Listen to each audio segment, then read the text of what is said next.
So first, I want to welcome everyone and just say how excited we are that you're all here. As many of you know, Wayland Western Rowing Association is celebrating its 25th year this year. And in that time, it has been successful in many ways, building community, fostering teamwork, modeling good sportsmanship and incredible work ethic, and along the way, helping to develop incredibly skilled and dedicated athletes. It is no secret that our guest speaker tonight embodies success in all the ways I mentioned, and I'm thrilled to introduce her to you. Kristi Wagner is a 5-time U.S. rowing national team member and a 2-time USA Olympic team member, having competed in the women's double in the Tokyo and Paris Olympics. Kristi grew up in Weston, Mass. And started rowing for Wayland Western Rowing Association, where she rowed for 4 years before continuing her education and rowing career at Yale. Kristi's international rowing career is highlighted by multiple World Cup medals and a bronze medal finish at the 2023 World Rowing Championships. Kristi lives in Cambridge, Mass. With her husband Ian, who coaches the Harvard lightweight men's rowing team, and their 5-month-old daughter Benny. Kristi is still training and hoping to compete for Team USA again. And I'd like to introduce Kristi Wagner.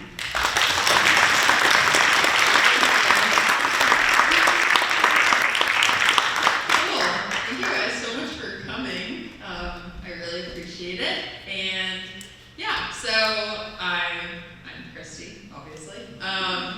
And I prepared some slides because I like photos and I thought that would be fun.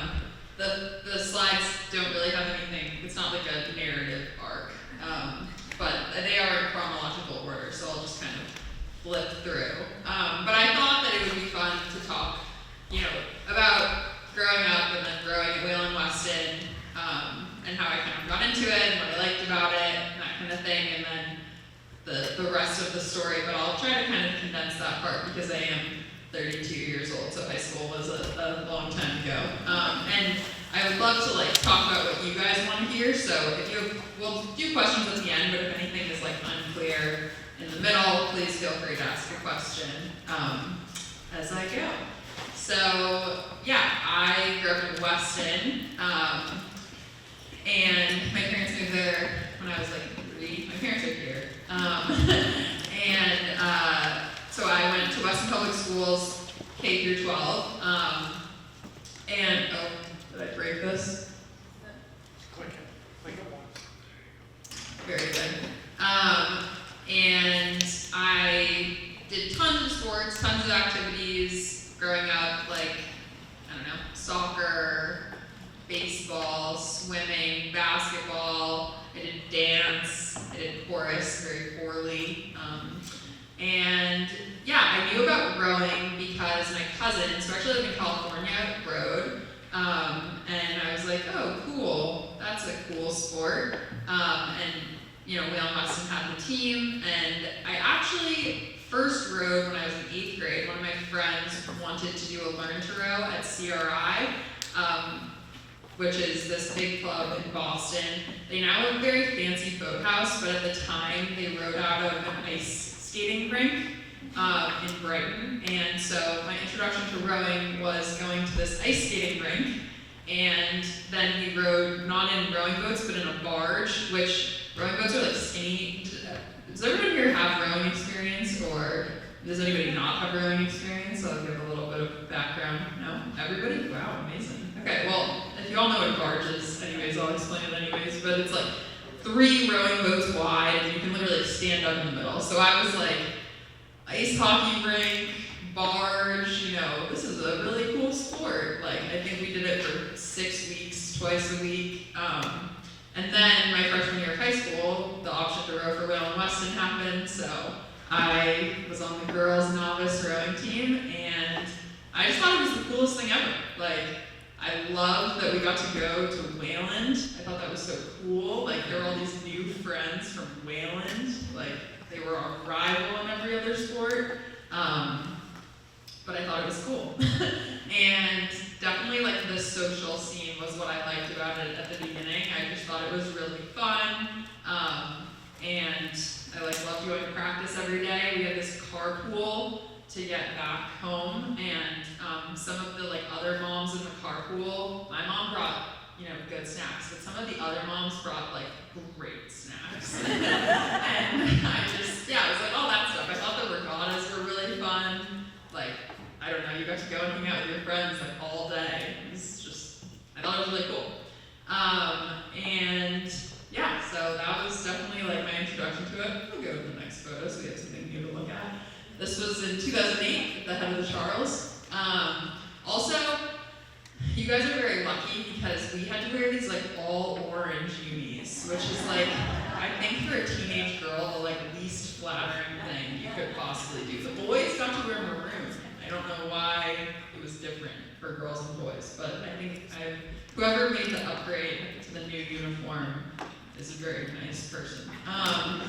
But yeah, I think for me, like, I grew up in Boston, and my family, obviously, my family was big Boston sports fans, so I think my like love of competition and winning and that kind of thing came from being like a massive Red Sox and Patriots fan, and my, you know, elementary school and middle school days were like come from behind victories, and so that's kind of where I think my love of, you know, sports and winning and all of that stuff came from. But then I definitely channeled that in rowing, and I, you know, Whalen Weston, like, at the time that I came in was, you know, they were doing really well. Like, they were winning states and, you know, having top 10 finishes at the head of the Charles and qualifying for nationals and all this stuff. So I just kind of wanted to continue with those goals.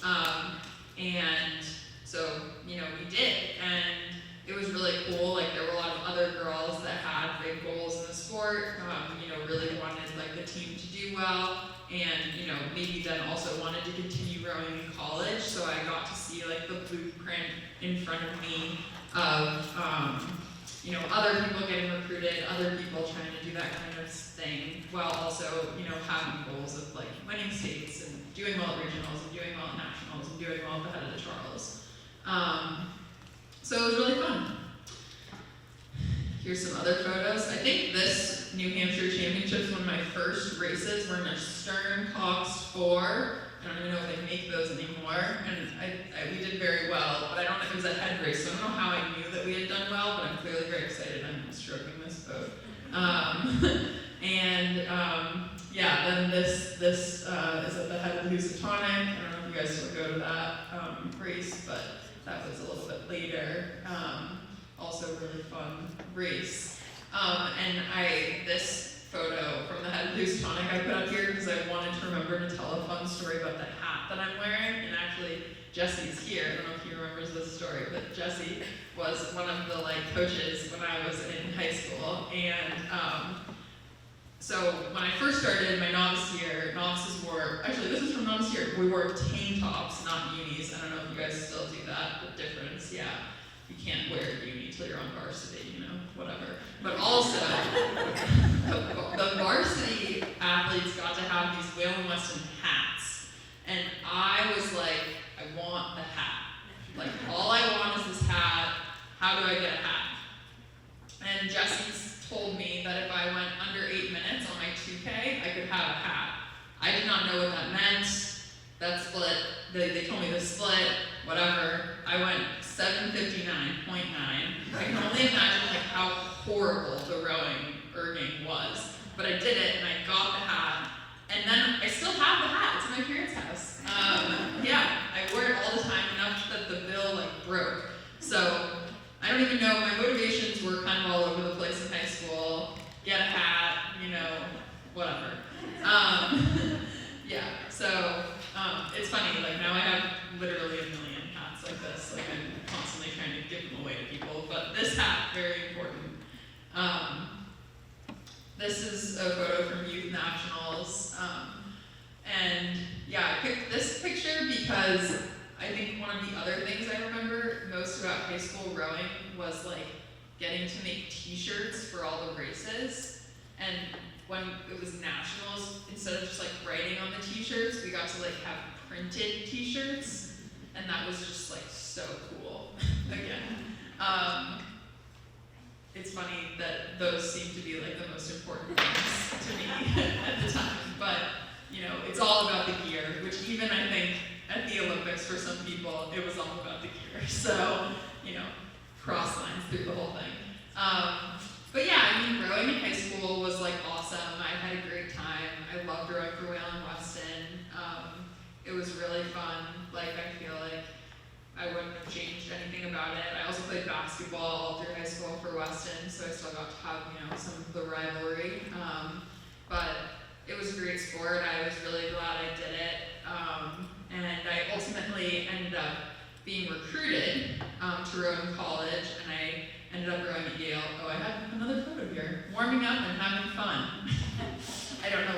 is that, oh, I think I included this photo because the other thing I didn't know about rowing was how much we were going to have to run. That was really eye-opening to me. Like, I remember actually the first day, they had us run 4 times around the parking lot, which I don't know how long big that, it's a big parking lot. Like, that was a lot of running. I don't know if I'd ever run that much. And then we used to have to run like 1.5 miles warm up like every day. So much running. So yeah, but I really like running now, but I did not like it then. It was my least favorite part of practice, but just another thing, you don't know about rowing until you get in it. Oh, I have a lot of high school photos here. This was my senior year. Again, amazing homemade t-shirts. I don't know if you guys still make homemade t-shirts, but you should bring it back. We made t-shirts for every race we did. And enough that my mom made me a quilt before I went to college of all the t-shirts. So I still have it. Yeah, really fun. I think now we'll have college, yeah. So then I went to Yale, where I rode in college. My senior year, I rode in the 4, we came in second NCAAs, and a really close finish. We were like 0.03 seconds from winning, which is kind of crazy, but a separate story altogether. And yeah, I mean, I think that rowing in college was really awesome, like a really amazing experience. Again, so many awesome times, my best friends from college rowing, but I will say it was also like really challenging. I think rowing as a sport is very demanding to begin with. College is also very demanding. Doing them together was a lot, and I think I didn't realize like how much of my college experience rowing would be, which maybe sounds silly, but in high school, like there was so much time for so many things. Wasn't like the only thing I did was rowing, so I think that was a little bit eye-opening to me. Although in college I did end up doing other things, and I still had quite a bit of fun, so I think I figured it out. But yeah, I mean, I feel like growing up in Weston, or Wayland, and definitely growing at Wayland Weston prepared me super well for the transition to college. Like, I felt, ready to go. Nothing was that surprising. But it was definitely a lot. And so I think by the time I was done with college, I rode all 4 years at Wayland Weston, all 4 years at college. I was definitely like, all right, I'm ready, to be done rowing. Or so I thought. So, I did what everyone does when they graduate college. You look for a job, and I got a job in Boston. I moved back here, and I started working for Converse, the shoe company, and I thought, oh, I'll just row on the Charles, because people do that, right? It's very idyllic. If you watch a movie about Boston, there's always someone rowing on the Charles. So I thought, that's what I'll do for my exercise, because like I said before, I don't love running. Oh my gosh. And I liked it, I think, a little too much. So I ended up quitting my job and and pursuing rowing at the elite level. But when I was, in high school and college, like, I thought it would be cool to go to the Olympics. I've always been a fan of the Olympics. I like watching it on TV. But I don't know if it was really like my motivation every day. When I was in high school, I wanted to win states, and when I was in college, I wanted to qualify for NCAAs and win NCAAs, and I don't know, pass my classes. Like I wasn't thinking about the Olympics constantly, or the national team, and kind of all when I was in high school and college, the U.S. women's national team was incredibly successful. Like they won, I think, for 12 years straight in the women's 8. So also to me, it was like, well, they're like incredible. Like I am not at that level. Like I could never do that. But when I was rowing, kind of after I graduated from college, I was sculling, and I had always done sweep rowing. I rowed 8s and 4s and that kind of thing. And I really liked sculling, and I liked being, in the single. I thought it was really fun, and I liked rowing the double. So I ended up moving to upstate New York, to Saratoga Springs, and joining a high performance team there. And I moved there because they had like the team and coaching, and they also had an apartment for the athletes to live in, and we also coached the junior program there, so like we had a job, and just there was a training trip, and everything was kind of like built together. So I ended up living in Saratoga for 7 years through both the past 2 Olympic cycles, and ended up qualifying for the first Tokyo Olympics and then the Paris Olympics. At the Tokyo Olympics, I rode with this woman, her name's Debbie Stone, and she had previously won a silver medal in the Rio Olympics, so the pressure was on. But no, it was really awesome. It was a really awesome experience. Debbie's still like one of my really good friends.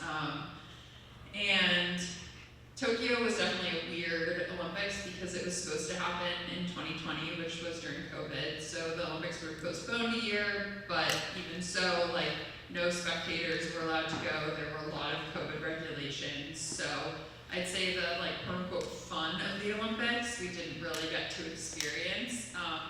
I didn't know anything else because it was my first Olympics, and as you guys probably know, normally you go to a rowing race and you just kind of go to a hotel in the middle of nowhere and eat dinner with your teammates and then go race and then you go home. So it actually wasn't that weird. It was kind of like every other rowing event I'd ever been to. And you know, for like the soccer players, they were like, it's so weird that there's not tons of cheering. And I was like, oh, normally like it's only your parents, you know? So it wasn't that weird, but they did have, you know, partitions in the dining hall, so we all had to sit, you can kind of see them, in these little like cubes, and normally you go through like gear, this whole gear experience, and you try things on, and I have some photos from the Paris one, but instead they just gave us a duffel bag in our rooms, and so we just kind of put everything out on our beds like that. I also put this picture on here because at the past 2 Olympics we've had cardboard beds, which I think has been like an internet sensation as well. There's a mattress on top of the cardboard, but the beds are cardboard. I did not notice, but a lot of people were like, oh, cardboard beds. I don't know. I slept fine. Yeah, the Olympics is definitely fun. There's like a lot of pomp and circumstance surrounding it. They do this thing called pin trading, so Debbie's wearing this like lanyard thing that you have to wear so that people know you're not an imposter. And you can kind of see on here she's got some like pins. Every country, every sport has different pins, so the idea, I think, is to like get as many pins as possible from, you know, every possible country. People get really into it. Like people have, you know, a sheet the size of an 8x11 piece of paper covered in pins. It's like the whole thing. I was a little nervous to do pin trading, if I'm completely honest. But I think it was because my first Olympic experience was during COVID, and so I was nervous to get COVID from, you know, the Irish field hockey team or whoever. But it is a really cool tradition, the pin trading. I have not been to either opening ceremonies because rowing is the first week of the Olympics. So the opening ceremonies happened like right before both my races for both Olympics I went to. But in Tokyo we did dress up, which was really fun. I'm in the middle there, and it's my first experience having tailored jeans, which are nice. So yeah, really, the gear is fun. You got duffel bags from Polo, Ralph Lauren, and Nike as well. So it's definitely a very cool thing.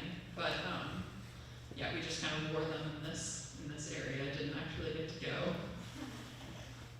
And then in Tokyo, because there were no spectators allowed or anything, and we really didn't get to do a lot of the stuff that normally you get to do, they invited Olympians to Universal Studios in Orlando after, and so we went, which was really fun. Just went on a bunch of roller coasters and stuff.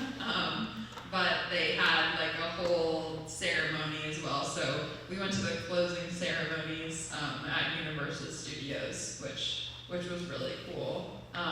This other photo is from post Paris, but it's from we got to go on the field during a Red Sox game and be honored, which was really cool. I had never been on the field at Fenway Park before, so that was really, really awesome. And there's usually a lot of Olympians on the rowing team from New England, I think just because rowing is so popular here, so there were a bunch of us, which was a really cool experience.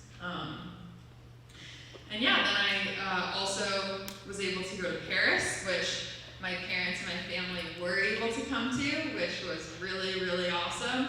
And we got to experience a lot more of the traditional, like, Olympic stuff, which included getting this whole gear day. So we got to go into these rooms that had our names on them, and they fitted all of our kit out. It was really cool. These were the closing ceremony outfits that had these like NASCAR jackets. I don't know where you're supposed to wear this after the Olympics. I haven't yet found an opportunity, but maybe one day. So yeah, definitely really cool. And like maybe the coolest I've like ever felt was in this Nike fitting room, taking a photo of myself. But it was really cool. Yeah, these are all my friends and family watching the Paris Olympics, and I'll say like that was just really awesome as well, especially because no one was able to come to Tokyo. It was just really cool to get to share the experience with all of them. The Olympics is going to be in LA in 2028, and I would say, I now always tell people, also going to the Olympics, like even if you're not competing, is really awesome. Like it's a great experience. Going to all the events, it's so cool. So I would recommend going, even if you're not competing. And yeah, I think all my friends and family had a really awesome time. It was very hot, and in the stands they did not have a lot of shade, so it was very hot. But these are just some pictures. I rode with a woman named Sophia, actually through the whole Paris cycle. So we rode together at the previous World Championships as well, leading up to the Paris Olympics. And I think I have one more photo of us as well. Yeah, there we are rowing at the Olympics. And yeah, here's just some other photos. They have the rings, which are a hot commodity. People love in the Olympic Village. People love taking pictures of the rings. There's like always a crazy line. I thought I had a picture of the line, but I couldn't find it. But literally, like, there's always like an hour wait to take a photo with the rings, which is kind of hilarious. So I was very impressed this one day that I got this photo with nobody in it. And this, yeah, you can see the rings on the Eiffel Tower in Paris, which was also really cool. So yeah, that was kind of a word dump. I tried to hit on, some fun stuff from the Olympics, but definitely I know there were some like questions that people asked before. So if we want to start with those, and then we can ask more. I can do it, yeah. Okay, she's okay if I just hold this for a second.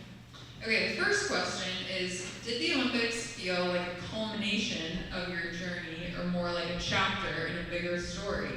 It's a very eloquent question. Connie, is that your question? I would say that maybe a little bit of both. It's funny, like, it's interesting to experience something as big as the Olympics because it is a really big deal. But also just feel like it's a day in your life. Like, I used to, after the Tokyo Olympics, I said this all the time, but I used to, starting in high school, I think, sitting at the start line of rowing races is very nerve-wracking. Like, they make you sit there for like a really long time, and you're kind of sitting ready, and they like pull the crews, and I don't know, no one's talking, and I just have always found it really stressful. And I used to think, well, it's not like you're at the Olympics. Like, I would literally think that, like, all the time. And then, right before the heat of the Olympics, I was like,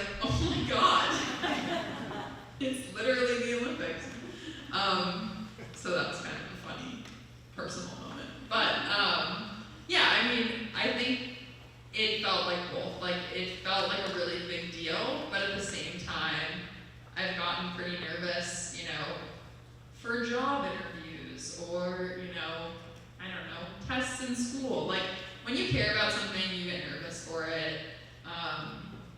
And I think that, you know, the Olympics is just one moment of time, just like everything else. So if you succeed, you know, at the Olympics, doesn't mean you're like a better person or, you know, I don't know. You could be a really bad person and do well at the Olympics. We see that in professional sports literally all the time. And at the same time, like a really nice person could do really badly. So I think that like big picture is helpful to remember. But in the moment, if you know something doesn't go the way you want it to and you care a lot, obviously that's really hard. I'll also say I have a 5-month-old baby, so now, you know, it feels a little bit different. As the parents know, it's like a little bit, your life completely changes when you have a child. But that's not for you guys for a long time. The next question is, were you recruited by a college? How was that experience? Was it easy to balance college work and career commitments? So I talked about this a little bit. I was recruited. I'd say the recruiting process was very interesting. I didn't know that much about it. Some people older than me on the rowing team had been recruited, but I think my parents and I were really like navigating the experience for ourselves, because, you know, it's not like the most common thing. I think it was hard for us to know really like who to listen to and what to believe, because you hear a lot of quote unquote like bad stories. So I think that was one thing for us. Also, I think some coaches can put a lot of pressure on kids. I definitely had some coaches putting a lot of pressure on me to make a decision and saying, oh, that school's not as good, you know, because they're trying to put pressure on you, which seems a little mean, you know, for high school students, but it's okay. So yeah, I mean, I think it was definitely a stressful process, but also like really cool to be getting recruited and really exciting. And I think, you know, the coaches were all like pretty helpful if you asked them questions and that kind of thing. But it's also like college recruiting is really different now. Like they could basically only like call us on the phone for a specific period of time. Now you can like text and Instagram and all this stuff, so it's definitely seemingly more involved. I don't know if you can TikTok college coaches, I have no idea. So, what was the second half of this question? Was it easy to balance college work and career commitments? Oh, I talked about this a little bit. I think that having the high school experience I did, I was much better prepared than a lot of other people to balance rowing and school and college, but I mean, it's definitely a step up. So I would say, you know, you should be prepared for that, but I think college is a step up from high school, kind of irregardless. The next question is, what doors besides competing in the Olympics has it opened for you? I think rowing. Would you do anything differently? I would say rowing has opened like every door. I probably wouldn't have gone where I went to college if it wasn't for rowing. Like most of my friends I met through rowing. I met my husband through rowing, so, you know, I'd be in a very different place in my life. I think the rowing community is very inviting and welcoming, and you meet other people that row. They're really excited to meet you and excited to talk about rowing. Rowers love talking about rowing. I think it's very funny. Even people that like rowed 15 years ago will still like, oh, what workout did you do? Like, I don't know. But which is really cool. Like I think it's a special community. And so I wouldn't say I would have done anything differently. Do I wish like certain races could have gone better? Of course, like who wouldn't want to be winning all the time? That'd be amazing. But I think the losses or, you know, the things that didn't go the way I wanted to have also taught me a lot. And, you know, there's a whole lot of cliches in sports, right? But I think, you know, people saying like, well, what did you learn from the experience? You know, you don't lose, you learn. Like, I think those things are true, and it's not, you know, about falling down, it's about how you get up. Like, I think those things are true, and I've definitely learned so much about like resilience from rowing. And I think anyone that rows, anyone that has done a 2K on the erg, like, has learned a lot about themselves and about how to push themselves, that, you know, you're like, I can make it through, you know, the SATs or whatever. Like, I also, wow, this just came to me, but I used to sit, and I don't know if Mellon High School has this or if Weston still does, but we used to have these big clocks in the room that like counted down the time left in class. And I would sometimes think like, oh, well, I can make it through like this erg workout or something like that in the time left in class. Like, I can make it through the rest of this class. Which, I don't know if I was paying attention to class, but it all comes back to rowing sometimes. The next question is, best advice for avoiding injury at a young age. How to know you're likely at the beginning of a potential injury. Well, I would say, when I was in high school, my mom used to tell me to stretch every day, and I never did. And I did get injured in college. So I really should have listened to her. You should listen to her. I think stretching, I so wish I had stretched more in high school, because now it like hurts to bend over. But no, I think that also like playing other sports, I think is really important. Doing other things when you're younger, like having, you know, being well-rounded in what you're doing and not just rowing all the time, is really good for high school athletes. There's like plenty of time to take strokes. You don't have to take them all before you're like 18 years old. That's not the recipe for long-term success in rowing, or success in anything, like, except maybe gymnastics. But I think if anyone was a prodigy for gymnastics, they probably wouldn't be at this talk right now. But yeah, I mean, how to know if you're at the beginning of a potential injury? I think just know your body. And like, I think usually we can tell if a good pain versus a bad pain, like pushing yourself versus, you know, something is actually wrong. And I think just being, you know, honest with yourself about that. But like, I also think in America in general, we have sort of a problem with like not taking a sick day. So I think oftentimes like one day of recovering can save you a lot of time in the future if you are actually sick or if you do have an injury. And I've learned that lesson the hard way many times. Like, I should have just taken one day off instead I had to take a week off. So I think just really listening to your body is important. How has your motivation for racing changed during your competitive career? Or has your motivation for racing changed during your competitive career? If so, how? I don't know if my motivation has changed. I mean, that's what I think is so cool about rowing, especially like a side-by-side race. Like, you literally just look out of the boat and are you ahead or behind? And like, I just like to win. I think it's fun. Honestly, like, I took this past year off from rowing and I missed competing with people. Like, I think it's really fun. I think if you like rowing, you like competing with people. Like, that's just a really fun part of it. So I just always want to get better. I also genuinely really like rowing. I like being out on the water. I think it's really fun and peaceful in a weird way. And so, no, I don't think it's really changed. Unfortunately, you can't make millions of dollars from going to the Olympics for rowing, so I've never really had like a monetary incentive. But yeah, so those were our questions on here. I don't know if anybody has any other questions. Jay, first.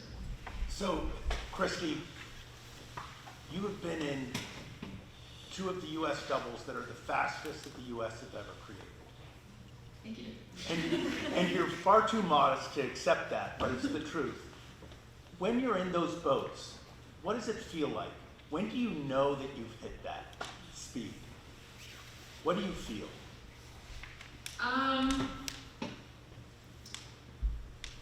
That's a good question. I mean, I think for me, well, first of all, rowing with other people to go really fast is a challenge. Like, because sometimes just like trying as hard as you possibly can means you're going to do something that's going to slow down the other person or the other people. So to make a team boat go really fast is a really interesting thing, because how can you get the most out of the other people in the boat while also giving the most you can possibly give? And I think that's like a really interesting thing, because it's not like you can't just like go ham and expect the boat to move. Like rowing is different than, it's not a machine. But I also think that when the boat's moving really, really fast and it's feeling really, really good, there's this sense of like calm. And it doesn't feel frantic. It just sort of is going. And like, also, I was saying my best races, because you always kind of want a race to end, because it hurts really bad. But in my best races, there's always a point where I'm like, I don't really want this to end, because it's like so cool. But also, I really want it to end, because it hurts really bad. So, yeah, I don't know if that kind of answered the question. You still plan on, I think you said you were still competing, you took a year off, are you going to compete more? Oh, yes. I have one more picture. I am still competing. This is my husband and my daughter. I just raced at the head of the Charles a couple weeks ago in the champ single. I came in 7th, which I would not normally say is that good, but I did beat some people that literally just won the world championship. So, you know, not that I think we should judge our success on other people's failure, but we can a little bit, because whatever. Yes, so I would like to keep competing. As someone who's both coached and rowed at the elite level, how would you define trust, particularly in the coach-athlete relationship? That's a good question. I think that trust has to be earned on like both levels, but I also think that trusting your coaches as an athlete is really, really important. And I think if you aren't, as an athlete, buying into what the coach is doing, like it's never gonna work. Like, it's just never, like maybe you'll get almost there, but you're not gonna get all the way there. And I think as a coach, it's challenging, because this is something I learned as a coach. As an athlete, I used to stand, you know, or I still do, I'm still an athlete, stand in like, you know, the semicircle and the coach is talking. Every coach I had ever had in my career, I thought every word they were saying was entirely 100% directed at me. Like, I don't know what they were talking about. Like, it was the thing I had never done in my life, right? They were like talking about something, and I still was like, did I do that? Do I not remember? Like, I don't know, you know? And then as a coach, I realized sometimes you're talking, and you're only really talking to like 3 kids. There's like 35 kids here, you're only talking to 3 of them. So I think that was another interesting thing to learn, you know, coaching a whole team, not everyone needs to be coached the same way. And I think there were times I wished I may have gone up to the coaches and maybe asked a question, like, hey, you mentioned, I don't even know, we were pausing at the finish. I don't feel like I paused at the finish. Were you talking to me directly? You know, in a really, you know, polite way, like not saying, hey, you were coaching wrong, just, hey, was this about me? And I think I was kind of nervous to do that for a long time, but I do kind of wish I had. And I think having a healthy relationship like that, again, not like telling a coach how to coach, because I don't think that's a good route to go down either, but asking questions, you know, if you have them, is a good tool. I also wouldn't say I've coached at the elite level, but. Cool.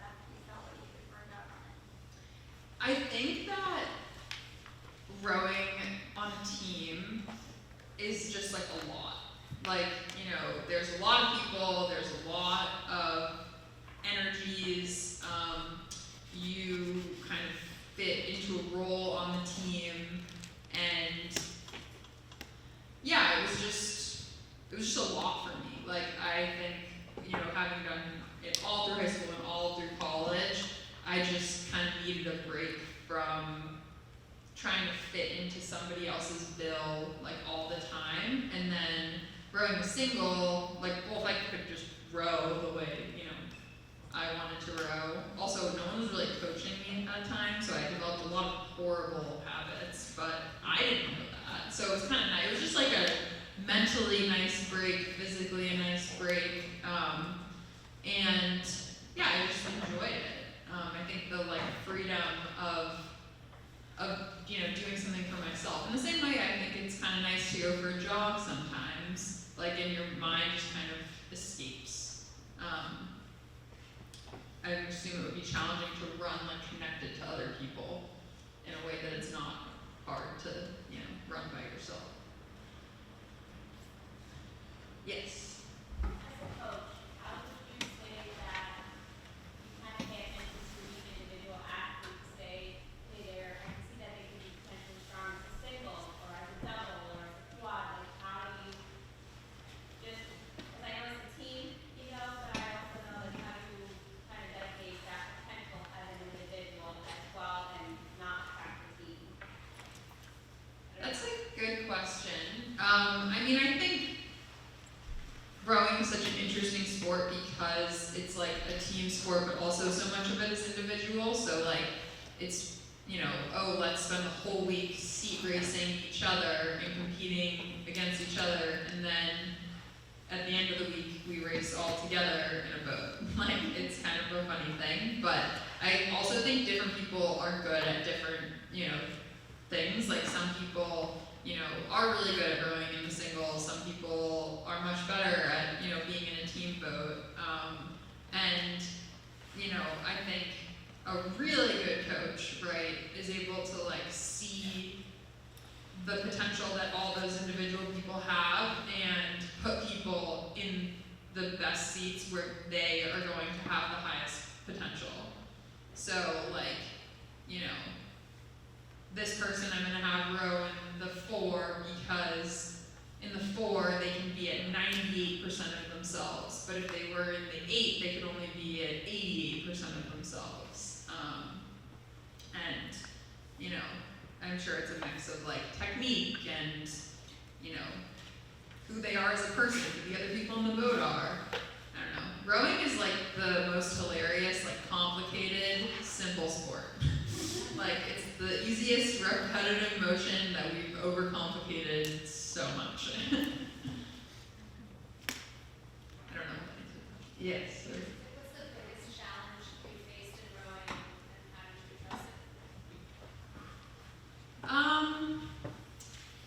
Well, the biggest challenge, I'm not sure. My biggest disappointment was probably the Paris Olympics. We were literally ranked first and we came in 9th place, which was a huge disappointment to me and my coaches and my teammates and stuff. So I was really sad about it for a while, which I think it's okay to be sad when you have a goal and you work to achieve it and you don't achieve it. I think that's healthy. But in retrospect, I don't think that I'm a failure as a person. And I kind of, to answer one of the questions that was on here, it didn't negate everything I had accomplished before that. As my husband reminded me before I was leaving, he was like, what do they call the person that comes in last place at the Olympics? And I was like, an Olympian? He was like, yes. If you had said that to me right after the Paris Olympics, I would have been like, I'm punching you in the face. But, now I recognize it's true. So I think one of my coaches always said, you should be happy or sad for 24 hours. And I try to really, live in that. For that experience, it was probably longer than 24 hours, but I think, it doesn't define you, and it's just one part of who you are. So.